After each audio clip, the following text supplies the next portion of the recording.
अस्सलाम वालेकुम की हाल है मेरे सब प्यारे दोस्तों का। उम्मीद करना जनाब सारे बिल्कुल ठीक होंगे और असी भी जनाब बिल्कुल ठीक हाँ और उम्मीद करना तुसी भी सारे बिल्कुल ठीक ठाक होवोगे।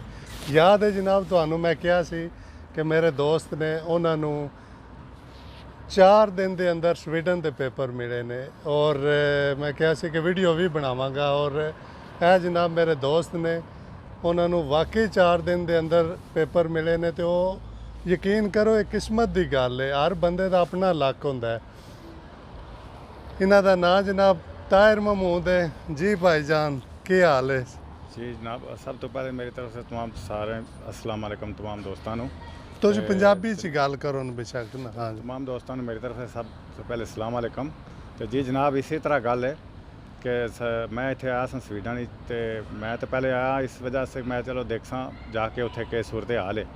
पहले तो इधर तो मैं इतने घूमया फिरया भी नहीं हाँ तो 2-4 दिन 5 दिन इतने मैं रहा वहाँ जिस टाइम तो दोस्त सन मेरे इतने दोस्तों को आया मैं तो उस तो बाद मैं चलते शहर भी नहीं देखा घूमया फिरया। तो मेरा इतफाकिया बंदियां नाल गल हुई है कागज़ शागज़ के मुताबिक कागज़ जोड़े मैं बनवाने की कोशिश की है बनवाए गए उपसाला उत्थे कागज़ बनवाए जमा कराए तो फिर मैं 1 महीने की छुट्टी लैके इतने आया सा स्वीडन। मैं कहा चलो नाल फिरांगा तो घुमा फिर सा भी तो उस तो बाद जनाब उत्थे तकने के सूरत हाल है। मैं थोड़ा तफसील ना दसना क्योंकि एकदम बंदा जो कैमरे सामने आंदा थोड़ा जिहा आंदा तो ये भाईजान जनाब इत्थे आए सी। इन्होंने आख्या वेखांगे किस तरह का हिसाब किताब है इत्थे ते पेपर आके रहिंदे स्टॉकहोम सिटी थी पेपर इन्हें जमा कराए ने उपसाला। यकीन करो इन्हों पता भी नहीं सी वो मोबाइल तो ना क्योंकि एप्लीकेशन चेक कर ली थी अपने पेपर चेक कर ली ने और इन्होंने जमा करा के वापस जाना सी। चौथे दिन कहते ने अपने दोस्त नूं कि मैं किस तरह चेक करने ने पेपर मैनू दस दियो मैं यूनान जाके चेक कर लवां। और इन्होंने जो चेक किया है वो दोस्त ने तो उन्हें आखे तेरे ते आए ने पेपर जाके लै लै। बिल्कुल इसी तरह गल है इन्होंने गल तो करना हाँ जी बिल्कुल इसी तरह गल है। मैं दोस्त को क्या यार मैंने वो साइड दस दियो जिस मैं जाके उत्थे चेक करांगा कि जिस किस तरह मैं अपने कागज़ उत्थे चेक करके देखसा। वो कहने आ जा तेन समझाने मैंने समझाने गए तो अगे आए सन कागज़ मेरे। दूसरे दिन सुबह मतलब मैनू फ़ोन आ गया कि तेरा कार्ड आया हुआ। मैं जाके उस तो अगले दिन कार्ड भी ले लिया तो यह खुशकिस्मती है बहुत बड़ी अल्लाह की मेहरबानी हुई है और बहुत बेहतरीन निज़ाम। मैं फिर वैसे ही 10-15 दिन और रहा इतना घूमया फिर उस तो बाद फिर वापस गया फिर दोबारा फिर आ गया इतने तो बेहतरीन जनाब मेरा सिस्टम इतने चलिया है। उस तो बाद मैं बच्चे भी मंगा ले सारा कुछ अपना। इन्होंने जनाब फैमिली के पेपर भी बाद जमा कराए ने वो भी इन्होंने निकल आए ने। इन्हों की फैमिली भी इतने तो बाकी मसलन बच्चे इतने ने तो काम कंस्ट्रक्शन का करते हैं और इतने ਤੁਹਾਨੂੰ ਅੱਗੇ ਵੀ ਦੱਸਿਆ ਕਿ ਕੰਮ ਖੁਦ ਢੂੰਡਣਾ ਪੈਂਦਾ।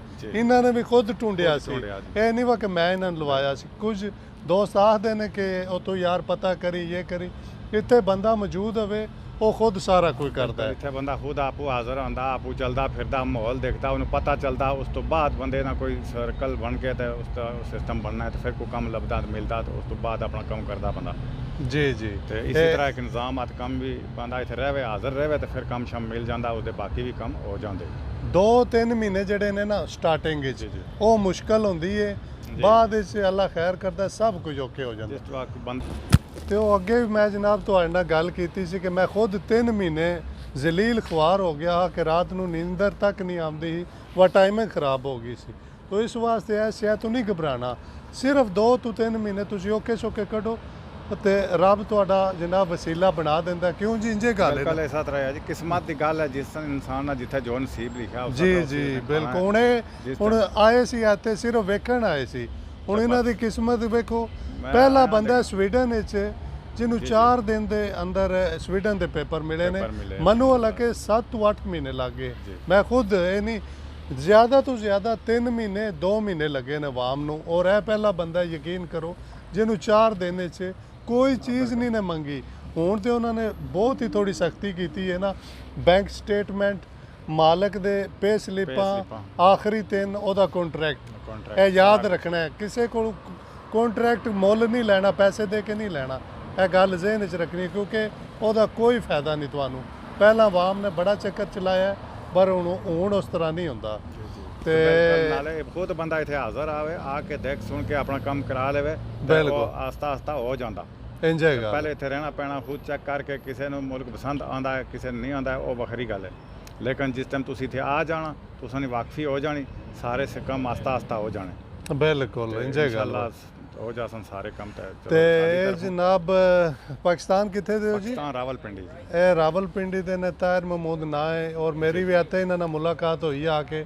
ਪਹਿਲਾਂ ਮੈਂ ਨਹੀਂ ਜਾਣਦਾ ਸੀ ਔਰ ਹੁਣ ਤੇ ਮੇਰਾ 2 ਸਾਲ ਤੋਂ ਸਾਡੀ ਸਲਾਮ ਦੁਆ ਹੈ। ਜੀ।